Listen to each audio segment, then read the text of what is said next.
child growing up back in the States, I had a wonderful Christian upbringing. My mother, my father to some extent, my siblings, my neighborhood, we were all from a pretty homogenous Christian upbringing. As time grew on, our family all independently had a breaking point from the church. It wasn't like we stopped believing in God or in Christianity even for that part. But we felt that something about the organized church didn't fit any of us. So that was when I went off in more of an exploratory mission of my own. And at that point I started searching about different religions, including Judaism, Christianity, and Islam. I stayed to, as it would seem, as the Ahl al-Kitab, without even knowing it. I didn't look in much beyond that. I was somewhat intrigued by going to North Africa, and I was offered a position in Tunisia. The community in the West wasn't easy for me to make that transition. Many of them said things about Africa or about very tribal regions and Arabs, and I didn't listen. I came anyways, and alhamdulillah, I found people in Tunisia who maybe not, they didn't really tell me everything about Islam. It wasn't a place that a foreigner comes and learns about the religion too much. But I did find people there who were so kind, and they would show me the sincere generosity that I only found in this part of the world.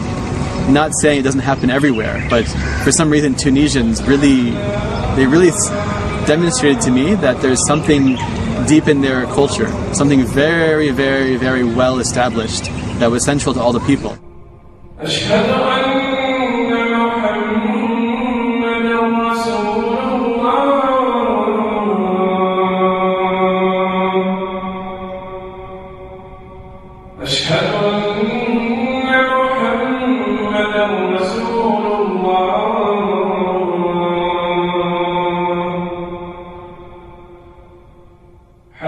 Through that experience, I first heard the adhan. I lived in a Muslim country where people were practicing and saw a lot of the shared sort of Islamic values that would work their way into the culture and the customs of the nation.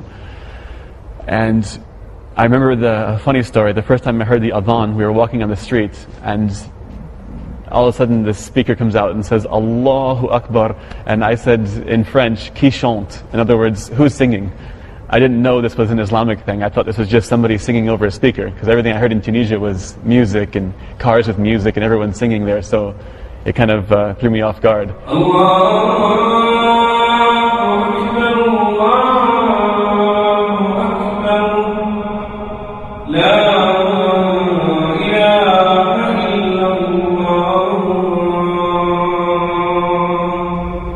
When I was in the university, I studied a bit of Islam, and I felt that Islam was something a bit pure but different. So I never had any bad thoughts of the religion or the people, but I felt it was way too different for me. It would have been maybe looked down upon by my community. It would have been a huge lifestyle change. It was much more strict than the loose style I was used to. So I learned a lot about the religion in the university, and I had interaction with Muslims in the university, and then also in Tunisia, in Dubai, in Bahrain, Oman, all over the Gulf as well. But nothing really caught my attention until I read a book by a man from Iowa. It's a state in the US, Iowa. He was living in the UK, I believe, and wrote a book called A Brief History of Nearly Everything. So it was a scientific book that mapped out basically what we know. And after I look at it, I would say, wow, it's amazing what we know. Subhanallah, people really know a lot of information. And then at the end of the section, he'd always say, but this is less than 5% of what's actually out there. So I kept reading it. It's a huge book. It's something like, 800 pages or something. It goes through the whole history of the world. And it hits on every topic that you could say was created by God, or one could say is what science is trying to figure out what it actually means. And I just kept coming to the same point. God has to have done everything for us, because we can't even replicate or learn what He's given us in a clear way. There was one part in the book that caught me. He said we can go to the Amazon in South America and shake a random tree, and the act of shaking that random tree hard enough, something will fall out of that tree that we've never heard of before, we've never documented before in human existence. It's that easy. I had friends, mostly living here in Dubai and in the Gulf. Like I said, I lived between Dubai, Bahrain, Oman, Tunis, with a lot of visits to Egypt and other countries in the region. And I asked all of them questions, to the point where people would tell me, stop asking questions because you're just going to stop yourself from making the next move in your life. If you're asking like, why do women have to cover in a certain exact way, it's a negative question about the religion, instead of saying, why don't women cover in this way, or why is it natural that women look at this way? Look at the whole picture of everything in life. Don't just ask the questions that are weird about Islam and keep questioning that over and over again. And so I started learning a little bit more on my own at that point. I realized that me asking everybody else would only give me an impression of what they know and what they might see as beneficial for me. But religion isn't about you and everybody else only. It's about you and your own search through your heart to find what really means something and what's going to better your life. As soon as I started doing that, I started almost like shaking, sweating, not in the moment, but when I would start to read in my own and start to learn in my own and start to be just alone in my room, and I felt this incredible pressure. And the society never made me feel pressure. I'm kind of an independent soul. I don't always feel pressure from the society, but all of a sudden I had this intense pressure. I don't know what it was. I bought a prayer rug. I was living in the Middle East at this point, so I had access to mosques, to information, to everything. I went and bought a prayer rug. I grabbed some books from this centers that would give you some English references. Went on the internet and started going to Wikipedia and everything and looking at more comparative information. And at some point I realized I'm not going to learn it all. There's no way to learn it all. You either have a moment, you take the moment, or you miss the moment. And in this moment I realized that I could die tomorrow. I could miss my chance and never have it again. In retrospect, now I know it's the dunya or the akhirah, and I was looking at the dunya with so much remorse that I would miss this. The little things that I don't even care about, like drinking a beer or having a pork chop, the little things that are so meaningless, consume your mind. You don't want to give these things up, but you feel this pressure to do something that's much, much, much more important. I think I dwelled on that for about a week, and then I just said, I'm not going to risk any of this for anything.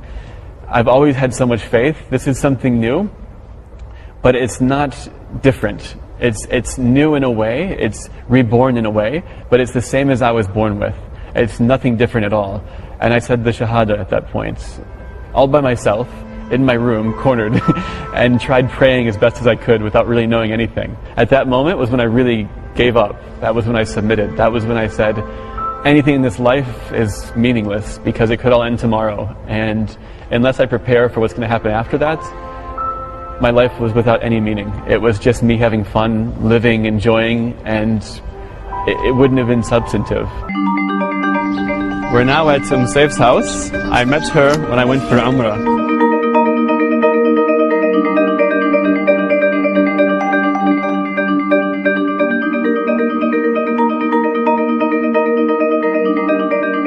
أريك كان التقيت به قبل حوالي سنتين.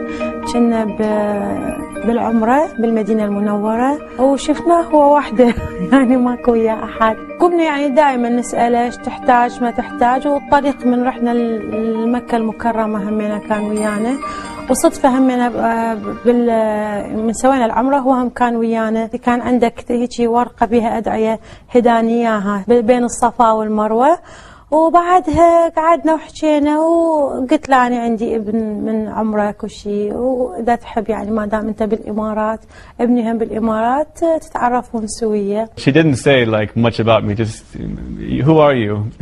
من أنت؟ you're Eric من وين؟ أمريكا. ما شاء الله مسلم. زين زين. يلا عندي ولد في الإمارات. مش ولد. عندي ولد في الإمارات. Please you must know him and get to know him better. He's good ما شاء الله in الدين and you can inshallah learn from him a bit better. أنا قلت نفس الشيء. أنا قلت المشكلة عندي في الإمارات. I don't know many people who are there to teach me more and to learn more from. So alhamdulillah she helped me from the very beginning. يعني هو أي شخص غريب تشوفينه وحده يعني أنت عجبك تضيفي ببيتك، ويعني أهله مو قريبين من عنده. هو مثلا صار مسلم الحمد لله والشكر، بس ما دخل بالعوائل. هو المفروض يتعرف عن حياة العائلة، يشوف تطبيق الإسلام بالعائلة. في شهر رمضان إحنا دائما في الغرفة الثانية.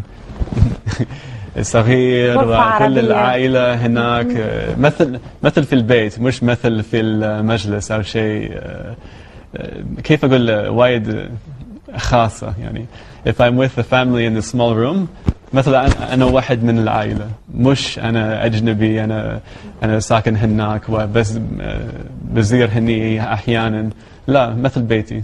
المشكلة من البداية أنا سافرت كثير وايد يعني أنا كنت في بحرين دبي عمان بلدي يعني تونس مصر أنا ما I was never in one place مكان وحيد long enough not long enough to actually get settled so I didn't find the brotherhood. I was always missing some sort of feeling of family. يعني عندي العائلة في أمريكا العائلة وايد طيبة يعني they're such a great family for me. My family is. I'll never say anything against my family. They've been so supportive of me all the way along. But coming to have an Islamic family to help support you, it's very important in a new Muslim's life. وفر لي مكان مريح جدا عشان تعلم اللغة العربية والشيء من الدين الإسلامي.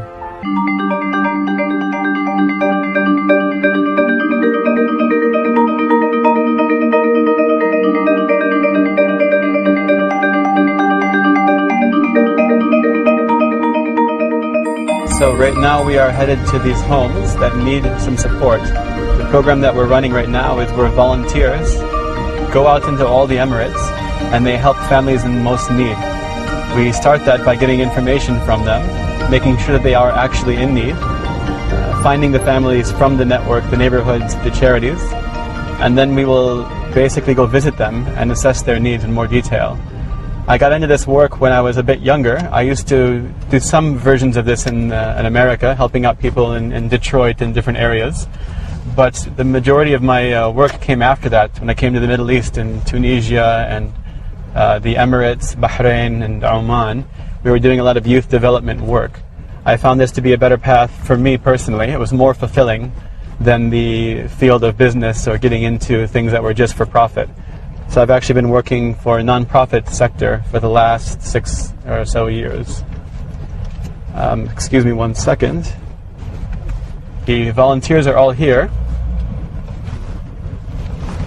And we will be meeting them right now and going inside the homes. Yes. Hi, Ahmed. You're here? Yes, we're coming right in now, okay? Thank you very much. Bye.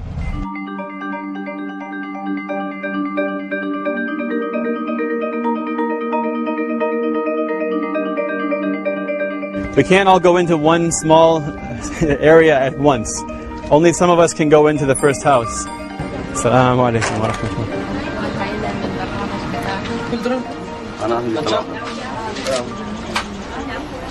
Is your family here? My son, their house. Your son house here, Yeah. yes? And you live here also or no? Yes, I live there. This big house there. In this house over here. This your daughter here? They live in this room? Big room there. كم شهر؟ 7 شهور. وشو المشكلة في البيت؟ يعني في البيت راتب 1500 فقط. في أبوك أمك أنت وعلي صغير صح؟ 4 أشخاص. Visa making company. كل البيت 1500 بس. No, he's getting the giving 1,500 is getting for the visa. For the visa? Yeah. Every month 500 for the visa. So right now we have the volunteers everywhere running around visiting the families. We're going to basically continue to spread out throughout the area and take the information from the families. If they prove that they need extra things like a kitchen, like a sofa, a bed, as part of the program that the volunteers will come and put the mafrushat and all of the different items in the house, assemble them and help them basically. وما تفعلوا من خير يعلمه الله وتزودوا فإن خير الزاد التقوى واتقون يا أولي الألباب. Whenever it comes to learning or reading or the Quran or learning Arabic or even learning some very basic fundamentals on Islam. The first thing that I do is say, everything around me is in Arabic. So I have to learn Arabic first to get there. And then I say, this is my old me by the way, then I would say, okay, well, I have to learn Arabic, but everybody around me speaks English. Then I would keep saying, okay, my job requires me to speak some Arabic because it's a volunteer program with all locals. So I have to learn some Arabic for my job, but they're not funding my Arabic courses or giving me time off to support this. So everybody externally is not allowing me or forcing me or helping me too much along the way. That's the biggest struggle you find when you become a new Muslim. The individuals come and go. Some of them support you a little bit. Everybody says they want to help you, but maybe they aren't the right people to help you in the first place. But I forced myself a bit here and there to learn a lot more and to try to practice actually some classical Arabic, not just the slang that you pick up on the streets with the people and how to communicate, but learning a bit more about the original Arabic. Everything has been given to me. I'm very fortunate. I should not have to suffer just because I have to find a little different way of living my life or something I have to learn to live my life better. So little by little I've become a little bit stronger and more self-sufficient in terms of this and not depending on so many people to help me along the way, which is good and bad because it speaks worlds about what is my perception and my experience of the Muslim community, but also about how you have to really answer for yourself on the day of judgment and every day of your life. It's not about anybody else, it's about how you answer for yourself. She sells seashells by the seashore. مرحبا مرحبا الساعة شو اخبارك يا ريال؟ الحمد لله تمام الحمد لله. يا انت وين ديارك؟ I try a little bit, but not good, huh? أبا آكل مكبوس وسمك مكبوس بالسمك. وايد جوعان. أحيانا بس أريد السلطة أو شيء بسيط يعني. الحين عيش سمك دجاج سمبوسة عيش